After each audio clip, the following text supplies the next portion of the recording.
विवेक की जैसे ही आंखें खुलती है, सामने पूरा कंपार्टमेंट खाली था। ट्रेन अपनी गति से चल रही थी। विवेक घबराकर दूसरे कंपार्टमेंट में जाने की कोशिश कर रहा था, मगर कंपार्टमेंट के बीच का गेट लॉक था। वो भागते हुए दूसरे दरवाजे की तरफ पहुंचा तो वो गेट भी नहीं खुल रहा था। विवेक दरवाजा बजाते हुए उस गेट को खोलने के लिए लोगों से कहने लगा, मगर कोई भी उसकी बात नहीं सुन रहा था। हार कर विवेक दरवाजे के पास पहुंचा। ट्रेन अंधेरे जंगल में चली जा रही थी। विवेक डरता हुआ पीछे हट गया। उसे समझ नहीं आ रहा था कि वो कौन सी ट्रेन में बैठ गया, जहां दिन के वक्त भी पूरा अंधेरा हो गया है। वो चेन खींचकर ट्रेन रोकने की कोशिश करने लगा तो ट्रेन के कंपार्टमेंट की लाइट ही चली गई। घबराकर वो सारे स्विच ऑन ऑफ करने लगा, मगर कुछ भी हासिल नहीं हुआ। वो एक कोने में बैठकर गिड़गिड़ाती हुई आवाज में बोला, आई एम सॉरी, तुम ये सब कुछ मुझे डराने के लिए कर रही हो।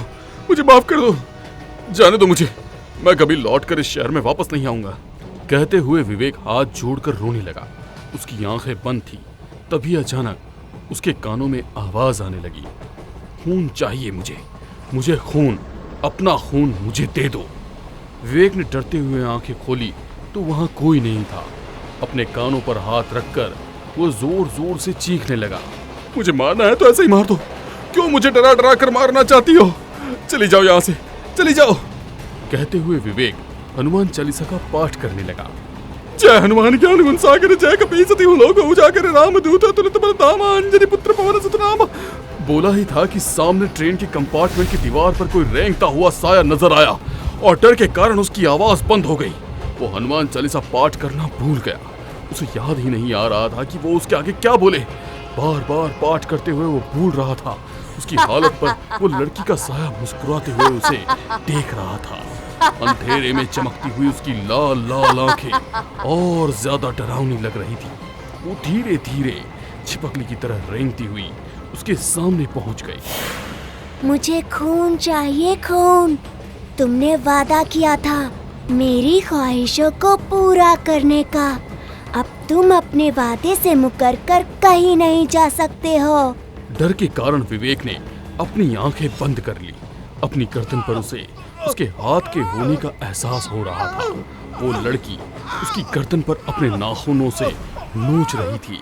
कुछ पल के बाद विवेक को जब दर्द का एहसास नहीं हुआ तो उसने आंखें खोलकर देखा तो आसपास कोई नहीं था। अपने चारों ओर हड़बड़ाकर देखने लगा तो कोई भी नजर नहीं आया। कंपार्टमेंट की लाइट भी आ चुकी थी। उसे लगा शायद वो बच जाएगा।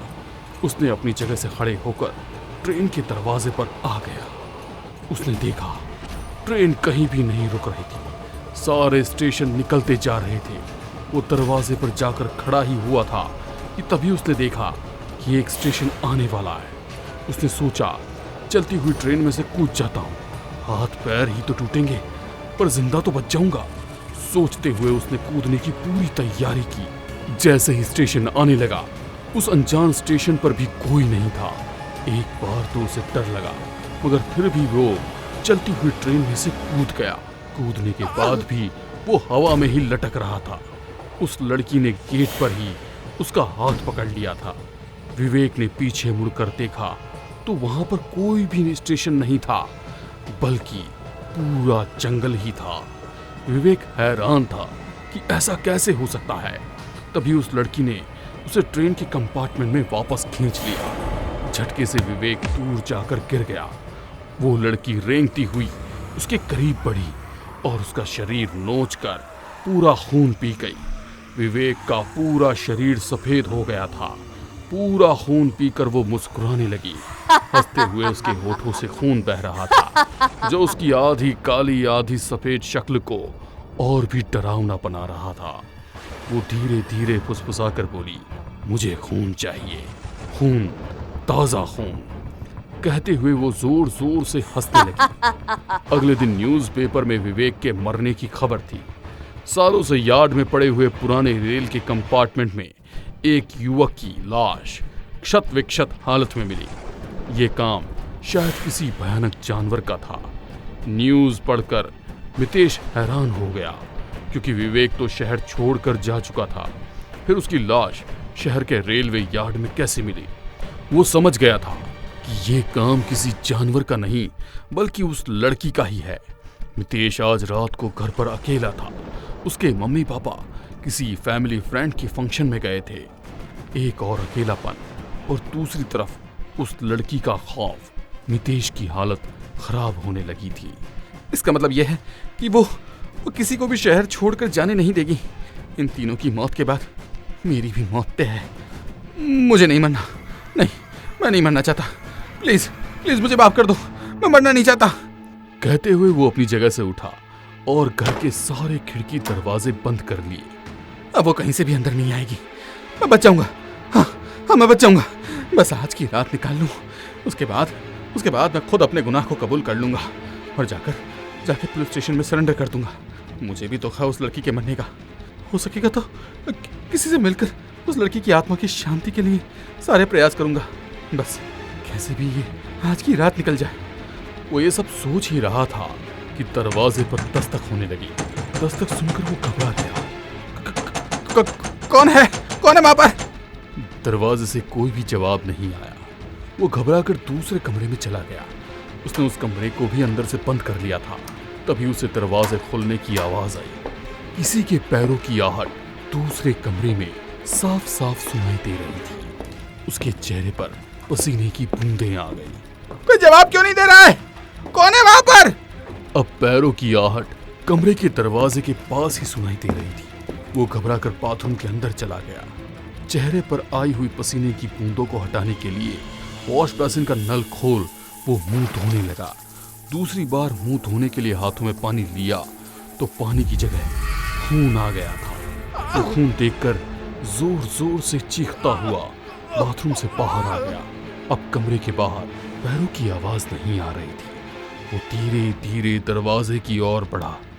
उसने दरवाजा खोला ही था कि किसी के हंसने की आवाज आने लगी। पीछे पलट कर देखा तो वही लड़की खड़ी थी जो उसकी ओर देखकर जोर जोर से हंस रही थी। उसे अपने सामने खड़ा देख मितेश की सिट्टी पिट्टी गुम हो गई।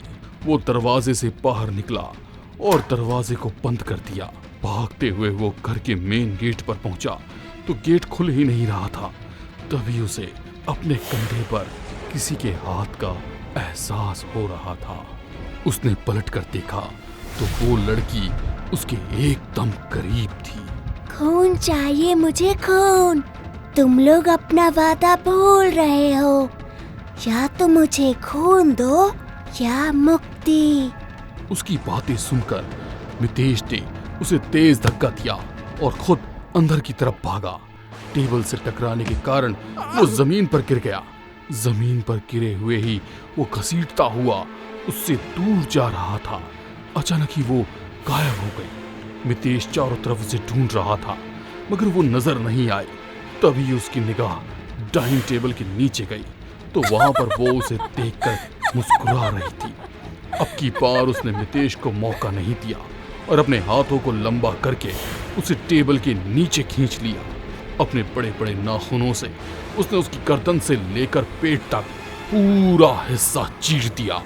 बहता हुआ खून अपने हाथों में लेकर वो पीने लगी। उसने उसके शरीर की एक एक बूंद खून को पी लिया। यहाँ तक कि जमीन पर गिरा हुआ खून भी उसने अपनी लंबी जुबान से चाट लिया। मितेश और उसके चारों दोस्तों को अपनी लालच का परिणाम मिल चुका था। आज भी उस लड़की की मुक्ति नहीं हुई है। जो कोई भी लालच में आकर धन की तलाश करता है तो उसका सामना उस लड़की की आत्मा से होता है। कहीं आप भी तो धन के लालच में खुद गलत काम नहीं कर रहे हैं?